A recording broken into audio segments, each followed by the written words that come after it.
Umaga po sa ating lahat, ano? Kami po ng mga kababayan nyo sa Bangsamoro Autonomous Region in Muslim Mindanao, galing po kami Mindanao, ay nakikiisa sa gaganaping mapayapang pagtitipon po. Alam nyo, sobra na po talaga ang nangyayaring corruption sa ating bansa. Hindi na po ito lingid sa kaalaman ng lahat. Kaya kasama nyo kami sa panawagan na mahinto at mapanagot ang lahat po ng may kagagawan ng mga ito. Mula baba hanggang sa taas. Maraming salamat po. Statement from the spokesperson of UPI. Meron babasahin ko na ito, no? Pakiusap po namin sa mga mainstream media na sana ay maging patas tayo para sa bayan, maging tunay na boses ng bayan na nasa tama at makabayan. We protect each other if di tayo kaya protektahan ng gobyerno laban sa mga tiwaling opisyal. No? Siguro, mainstream social media siguro to be fair. No? Anyway, I'll just carry on sa kanina, may nagtatanong yung favorite question, no? Ano yung pinagkaiba ng grupo na to, yung People's Initiative, saka sa iba na nag-organize ng rally. Actually, usong-uso yung rally ngayon eh. Meron pagkakaiba. Yung isa sa, the main difference is yung non-partisanship. Maraming nagkiklaim na non-partisan pero actually may minamanok, no? Ngayon yun, the big difference, no? Katulad na may nagtanong kanina, mananawagan pa tayo ng if ever something's happened, constitutional succession. Alam niyo ba bakit pinag-iinitan itong United People's Initiative? Dahil noong September 20, nakipag-usap sa top level sa protectors of the people of the highest level in the armed forces of the Philippines. Pero ang usapin nun, maraming nakinig doon eh. Maraming eyewitnesses na nakaupo doon. Some are here, no? Walang pinag-usapan doon na ouster, na violent overthrow. Lahat ay nasa loob ng saligang batas. In fact, even yung nangyari na sa mga dati, yung kanabawa, yung withdrawal to support na nangyari noong year 2001, nasa loob yun ng saligang batas. Nagkaroon ng interview yung mainstream media kay Chief of Staff Browner noong October 24. Tinalakay ni Chief of Staff Browner yung tatlong maaaring mangyari, yung EDSA 1, which is revolutionary, EDSA 2, which is withdrawal of support, tapos may sinasabi siya, Myanmar. Na yun din ang sinabi ni Secretary Eudoro, yung Myanmar. Baka mapagaya tayo sa Myanmar. What is Myanmar? Formerly known as Burma. Tayo kasi Philippines ay member ng Association of Southeast Asian Nations o ASEAN. Kasama yung Myanmar doon. Ginawa ng ASEAN, binojak niya yung Myanmar. Dahil nga among many reasons, dahil sa election cheating. Ngayon, kung gagamitin natin yung sinabi ni Secretary Gibo at saka ng Chief of Staff na yung Myanmar example, kung tutusin, pwede nga tayo matuto doon. It's a good lesson to us. Kasi yung Philippines is now the host of ASEAN. From November this year until next year, tayo ang host. Dati kasi Malaysia. Alphabetical yun, no? yung paglipat ng leadership ng ASEAN. Na-skip yung Myanmar at tumalon sa letter P, Philippines. So, tayo ang host. Ngayon, yung ASEAN ay meron siyang body against corruption. Merong treaty tayo na pinirmahan na pwedeng ma-investigate yung ASEAN sa corruption. Merong United Nations Convention Against Corruption na sinalihan ng ASEAN noong 2004, hindi pa kasama ang Philippines noon. Kasi Singapore and a few other countries lang ang sumali noong 2004. Noong 2017, sumali ang Philippines, meron tayong pinirmahan na kasama tayo sa United Nations Convention Against Corruption na until today, it's still in effect. Tapos Philippines pa ngayon ang head ng ASEAN from November today until November next year. So, itong ginagawa ng ICI, pwede i-turn over doon sa international level. Total, ang hilig naman natin mag-internationalize ng issues eh. Yung ICC na, hindi tayo member ng ICC. And yet, in-internationalize natin yung issue. Walang jurisdiction ng ICC. And yet, nambabato tayo ng mga head of state doon. Ngayon, yung ASEAN, mayroong jurisdiction sa corruption issues in the Philippines by virtue of treaty. Pwede i-akyat doon para medyo kahit pa paano, yung magbabantay, yung mag-observe, yung magpo-polja, katulad ng ginawa ng ASEAN sa Myanmar, ay nasa international level po. That's one of the options. Pero siguro, on another topic, yung isa sa pinagkaiba ng itong United People's Initiative sa ibang grupo. Kasi yung ibang grupo, may minamanok eh. May minamanok pagka nalaglag si ganito, constitutional succession. Kami wala kami pakialam eh. Kasi constitution yan eh. Kung yun ang sinabi ng constitution, disundan yung constitution. Ngayon, kung galit kayo sa constitution, di palitan yung constitution. Pero sa ngayon na meron tayong constitution, masusunod yun. Binigyan namin ng option yung mga protectors of the people o kung takot ka sa withdrawal support, katulad ginawa ni Angel Reyes ng 2001, si dating Chief of Staff Angelo Tomas Reyes, sinabi niya, I withdraw my support from Joseph Estrada, the government led by Joseph Estrada. I-specify niya yung kung kanino siya nag-withdraw ng support. Pwede mo naman sabihin na I withdraw my support from all. Wala akong pakialam kung sino yun. All who are responsible for the flood control scam, pwede ganun. Na para walang pinapanigan. Those are some of the suggestions. No? So, pero anyway, kaya tayo nandito. Yung United People's Initiative, nandito para mag-consult, hindi para mag-dicta sa inyo. We are there, yung 3 days na yan, kasi magko-consult kami. We will be asking you, in fact, may ginagawa tayong apps na ipapato sa inyo, you download it for free, tapos yung hinanayin niyo, yung gusto niyong ilabas, we will be consulting you. It is a consultative rally, actually.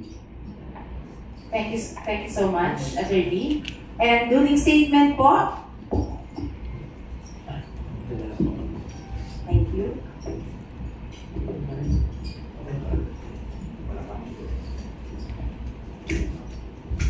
Praise. May pakialam ba yung mga spiritual na tao sa nangyayari sa panglabas, material at physical? Ayan yung pong basahin ko yung nakasulat dito sa ating pera sa labi.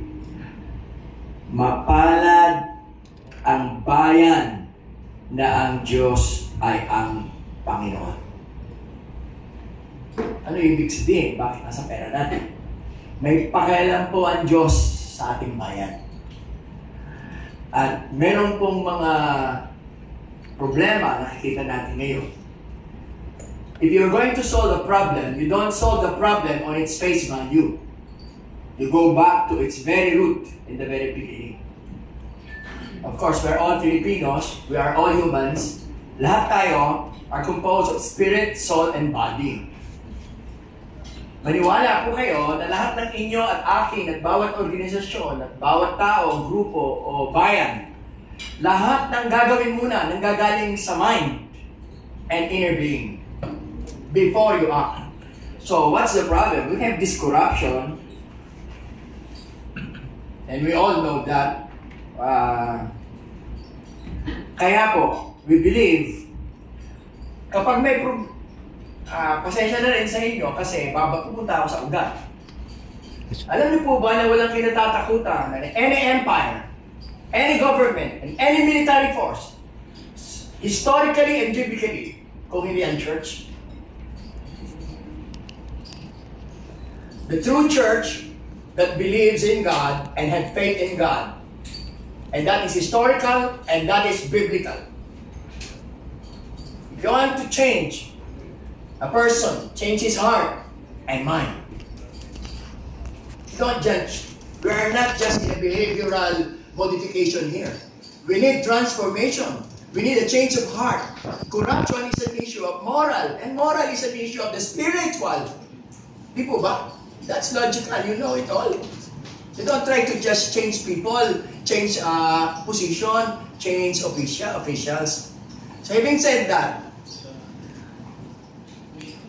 we also have a concern, and what I mean is that we also have, may pagkukulang po ang evangelical churches. I represent, hindi naman nila sila, pero alam ng grupo namin sa Council of Bishops and Ministers Association of the Philippines that I am, sinusulong ko po ito at pinapaliwanag ko sa kanila.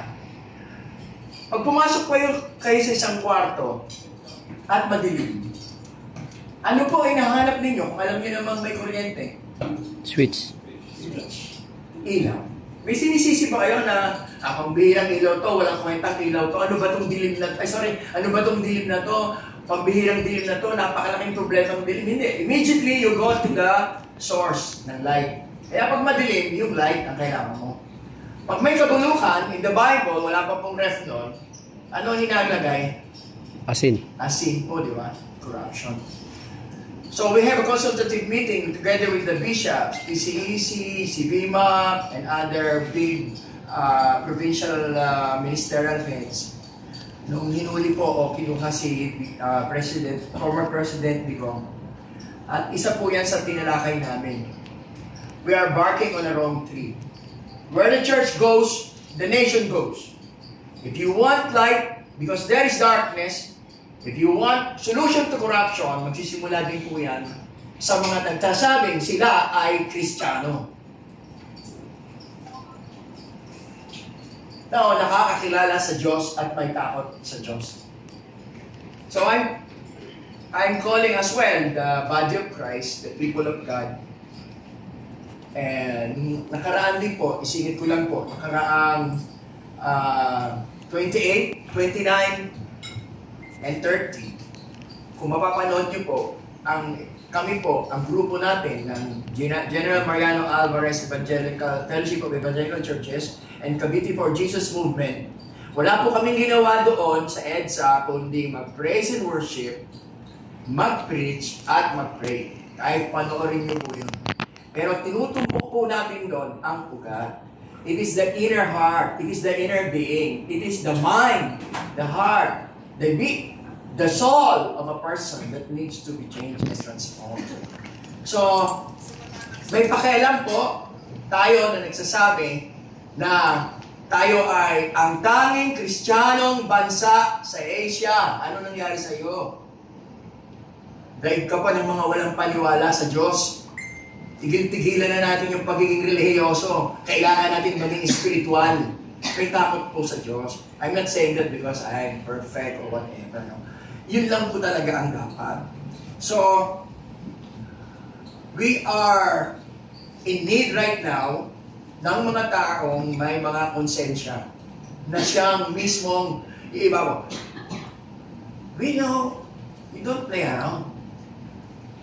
Our problem is not just political, economic. May mga powers behind who are controlling all of these things. At nalaman ko rin nga po, ewan ko kung totoo ka, pag nasaan yung 2026 na budget, baka naubos na yun. So sabi ko, anong ibig sabihin nun? Mangungutang na naman tayo, susunod na ano. So ano ba yan? Tuwing ahon ng bansa, magkakaroon ng pandemic, magkakaroon ng problema. So nakikita po natin doon na mayroong mga gustong pigilan ang pag-angat ng bansa. Sa side po ng mga spiritual people, we wrestle not against flesh and blood, but against principalities and powers and rulers, spiritual forces of darkness in the heavenly realms. Ang mga ministers po ay sanay na po riyan at marami po dyan ay maraming karanasan na ang tao, kahit anong sama ng isip at kalooban, pag siya po ay pinili niyang magsisi at magpakumbaba, makakaranas po siya ng pagbabago. Alam niyo po yan, kayo nandito, alam niyo rin yan, nangyayari din sa ating. So, ganun din po sa ating bansa. What we need today, whether oligarch yan, who controls the politics and the economy of our nation, meron po mga may takot sa Diyos yan. Kahit sa mga generals and government officials na maaaring sabi nila ay nababayaran, merong may takot sa Diyos dyan. Kahit yung mga CIA, may mga takot sa Diyos dyan. Kahit yung mga nagsasabing sila ay masama o ayaw na nila talaga, ay meron pong pagkakataon. If my people who are called by my name, 2 Chronicles chapter 7 verse 14, shall humble themselves and pray and seek my face and turn from their wicked ways, then I will hear from heaven, I will forgive their sins, and I will heal their land. Our land is sick. If the land is sick, may salot, may problema, may disaster, may threat, whatever, na kadiliman, o sugat, o mabigat na kalagayan, God is waiting for His people to be one. At sinabi ko po to sa aming grupo at pinaparating po natin. Salamat ang PJM, Philippine for Jesus, PCEC, Intercessors of the Philippines, DCS, Sabihan Club. May kanya-kanya silang mga effort. Pero united effort, isa, pagsamahin mo lahat, wala pa. So ito po yung pinaparating ko po din sa ating mga nagsasabing spiritual na mga tao sa ating bansa. Whether you believe me or not, it's up to you. Civil unrest, potential internal kaguluhan, or big one, earthquake, ay pwedeng ma-prevent kapag ang mga nagsasabing may tiwala sa Diyos ay magkaisa. Pero, kung hindi po tayo magkakaisa, na nagsasabing mga may tiwala sa Diyos at spiritual na mga tao at mga anak ng Diyos na nagsasabi tayo, pag hindi po tayo nagkaisa, the big one, the earthquake will come upon us, this unrest will come upon us, this inner struggle and problem inside us will come upon us, and then pag wasak na tayo, we shall become one. So whether, so we shall become one. So, it is our choice. You spiritual people, religious people, people who believe in God, evangelical churches, it is our choice. Habang nasa kamay pa po natin. And I received that a year ago. We have an open letter to the President in the body of Christ. If we shall become one, the big one will not come. The civil war, unrest, or kaguluhan will not come. Or whatever inner struggle or no. But if we will not, this all problem will come. And then we shall become one. Ano bakit? Kasi wasak na tayo. And then it's our choice. Whether we become one before the big one and all this struggle and problem, or we become one after. Anyway, we shall become one. It's your choice. So I pray today that the people of God will hear the call of God.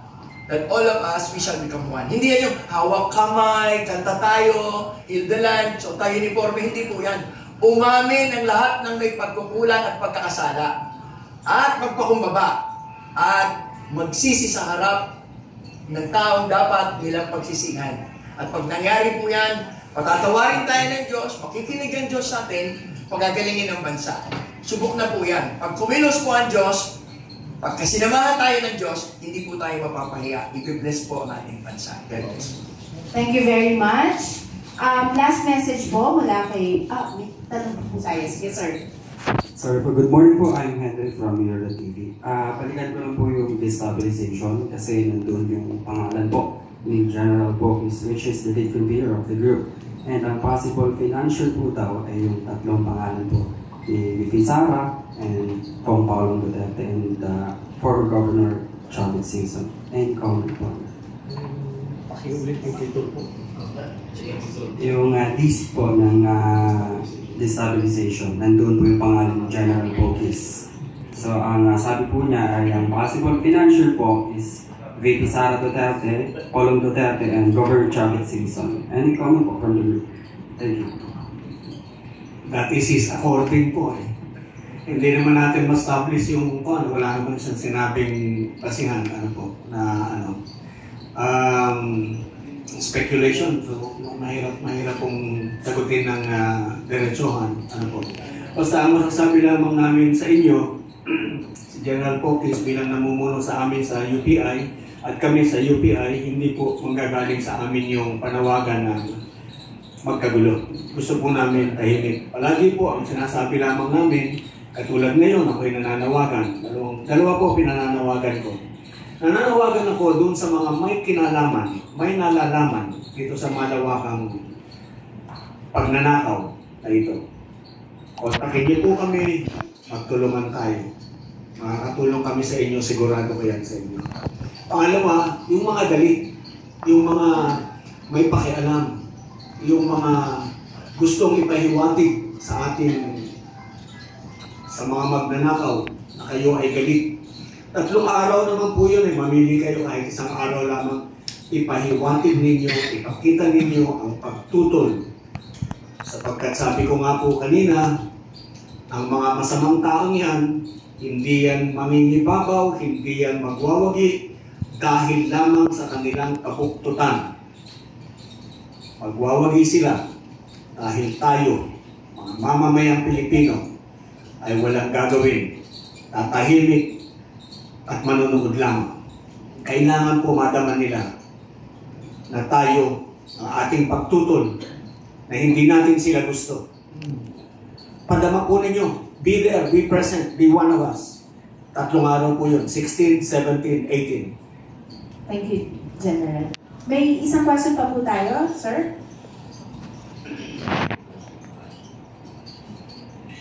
Nakikiabot na lang po ng mikropono. Yung mga sumunod question na para malapang sa atin. Inamerin yung picturing para malaman kung sino matatanong. Good morning po. I'm from Provincial-Based Freelance Media. Tanong ko lang po, root of all greediness is itong political dynasty na walang katapusan. So, paano ba ninyo? Paano na ba na wakasan natin ang political dynasty? Dahil sa lapis na pang-aabuso sa gobyerno na walang katapusan. Salamat po. 38 years ago, pinag-usapan po yung political dynasty ng ating Constitutional Commission. Yung 1986 Constitutional Commission tackled precisely the issue of political dynasty. At dahil po sa pagtalakay nila sa political dynasty, kaya nagkaroon tayo ng term limit na 3. Kaya nagkaroon ng 3 years rate. Yung 3 term lang at pagkatapos hindi ka na pwedeng tumakbo is precisely because we want to prevent yung pananatili sa pwesto ng mga political families. Ang intention is para mapagbigyan yung iba na meron ding puso at pagmamahal sa ating bayan ng pagkakataon para sila ay makapaglingkod din. Kaya yung ating provision sa ating saligang batas, ang sinasabi, it is our policy, state policy, general principle and state policy, sinasabi natin, ipinagbabawal natin ang political dynasty at ang purpose ng pagbabawal is so that mapagbigyan, magkaroon ng equal opportunity for public service yung mga ibang tao, hindi yung tayo lamang. At pinag-usapan nila yung kasamaan na maidudulot ng political dynasty dahil sinasabi nila, pag may political dynasty, that is the root of corruption. Which we now see, which is true. 80% ng ating kongreso, political dynasty. Karamihan ng ating mga politiko, political dynasty. Ang problema po sa ating mga mamamayan, sa ating mga butante, sabi tayo ng sabi ng hirap, ng ganito, ng ganon, pero binoboto pa rin natin pare-parehas na tao pagdating ng eleksyon. So yung political dynasty po, nilalabanan po namin yan. Nilalabanan ko po yan individually. Kung kilala po ninyo, kung alam po ninyo, ako yung nag-file ng petition to disqualify yung mga Tulfo before the election. Ano po? Na-dismiss ang technicality sa COMELEC. Use your imagination. Wala daw kasi akong in-attach na copy ng certificate of candidacy. Sabi ko, hindi ako nag-attach kasi yung original nasa inyo. Sabi niya, kasi kung nag-attach ka, di dapat yung mga allegations mo dito, mabe-verify namin. Hindi mabe-verify nyo, nasa inyo yung original. Hindi ba? Anyway, so, pasalamat din ako kay Chairman Garcia because to me, he gave me time para ma-elevate ko sa Supreme Court. Nasa Supreme Court po ngayon yung petition. And hopefully, ang sinasabi ko po doon, totoo kung kailangan natin ng enabling law. Kaya nga po binanggit ko yung 38 years kasi magmula nung ipinataw ng ating mga mamamayan, natin lahat, magmula nung sinabi natin, kasi we ratified the Constitution. in 1987, kaya meron tayong 1987 Constitution, we ratified. And therefore, ipinag-utos natin sa ating Kongreso na kayo ay bumalangkas ng batas laban sa political dynasty. And they have not done this for 38 years. Kaya doon sa aking petition, sabi ko, disqualify ng mga Tulfo. I singled them out because sabi ko, sila yung perfect example ng political dynasty. Because there is too much concentration of political power in one family. Isipin nyo nung kumakandidato sila, 5 yung kumakandidatong Tulfo sa Senado at sa Kamara. Eh di ko nandun pa si Rapi, 6 sila. That is too much concentration of political power. Sabi ko, Your Honor, may ginagahasa sa harapan mo, hindi mo pwedeng pigilin kasi walang batas na nagsasabing bawal na pinagbabawal yung pagkagahasa. Hindi naman ganon. Ang sabi ko, because of it is obvious, because it is so bold, it is so blatant, pwede na sigurong makialam ang Korte Suprema para mapanimulan yung pagbabawal ng political dynasty that will provide the spark, sabi ko. It might, you know, pag sinimulan nyo at sinabi nyo, oo nga, bawal yan, kasi nandun naman sa deliberation ng 1986 Constitutional Commission na ang bawal ay yung kamag-anak ng incumbent within the 3rd civil degree of consanguinity or affinity. Anak, tatay, kapatid, bawal asawa. Yan. Of an incumbent. Yun yung malinaw na deliberation. And going by that intention, because that is the intention, the intent and spirit of the constitutional provision, pwede nang i-adapt ng Supreme Court at sabihin, oo nga, yung ganitong klase, bawal. Pero yung halimbawa, political dynasty, mayor, vice mayor, konsehal, governor, medyo kailangan mo pang i-define talaga yan. Pero mayroong mga obvious. Pag obvious na, huwag naman magmukha tayong ilang billion na ba tayo? 1 billion mahigit, no? Mayroon ba tayong 1 billion? 1 million? Sige, ha? 110 million. Ha? 110 million. Okay, we are 110 million idiots. Because yung obvious, kailangan pa natin ipa-define. Huwag naman po ganun. Andyan na it's right smack our face. Let's stop it. Yun po. So yung political dynasty, we are saying, if that is your question, is one of the root cause of this corruption. Nung araw pa po ito, actually, nung araw pa yung buhay natin ngayon, take note, we have all been living in an atmosphere, in a regime of corruption. Kung ano man tayo ngayon, product ito ng corruption. Tawag ko dyan, chronic and acute corruption. Nung araw pa yan. Nung araw pa substandard lang sila eh. O maliit na bakal, kulang yung kraba, yung mga ganon, no? So, because hindi na-check, walang na-check, now, they just steal the money. Wala na. Doon sa amin, sa distrito, yung mga nag-iimbestiga, dalhin nyo naman sa Ilocos. Pakita nyo yung good faith nyo, doon nyo simulan, sa Ilocos, sa Samar Leyte, sa Bicol, sa Quezon City, sa District 2. Yan. Para di ba? So, yun po. Yun yung aking tugon. Did I answer your question about political dynasty? I think so, sir. Thank you. So, medyo kapos na po tayo sa oras, sir. So, I think merong final message sa atin mula kay Ms. Cathy Binan. Again, maraming salamat po sa inyong pagpunta dito. And sana po nananawagan din po ako sa anumang sektor ng lipunan, sa lahat ng sektor ng reliyon or samahan or organization. Natanggalin po muna natin yung kulay ng politika. Ubaran natin yan sa isa. Yung para kung pinanganak tayo na hubad, na walang kaalam-alam. At totoong ipaglaban natin, yung totoong dapat nating paglaban is yung para sa ikabubuti ng ating bayan. Wala hong ditong mas sikat, mas bida, mayaman, mahirap. Wala hong ganon. This time, ang paglabanan natin yung totoong problema, yung korupsyon. Sa mainstream media, ang pakiusap po, tulungan niyo po ang mamamayang Pilipino na maging boses po. Tunay na maging boses po kayo, katulad po dati, ng mga totoong problema at reklamo ng sambayan ng Pilipino at ang ating bayan. Maging matahin po kayo, katulad ninyo, katulad namin, kayo po, may mga ina, may mga anak, kapatid, kuya, ate, tito, tita, uncle, kamag-anak, kaibigan, magsama-sama ho tayo, paglaban lang po natin yung tama, yung korupsyon.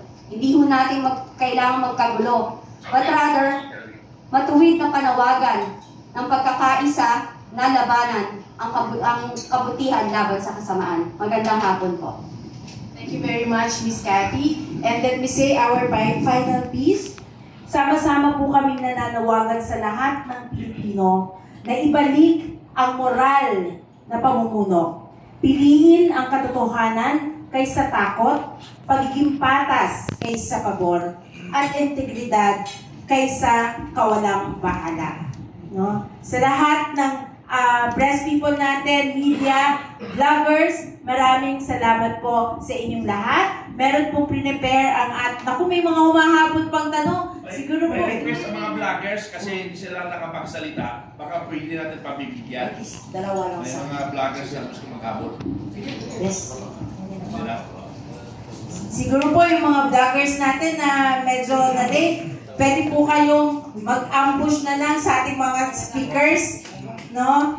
Kasi po medyo limited lang po yung oras talaga natin ngayong araw. Muli, magandang tanghali sa inyong lahat and thank you very much sa pagpunta nyo ngayong araw. God bless us all.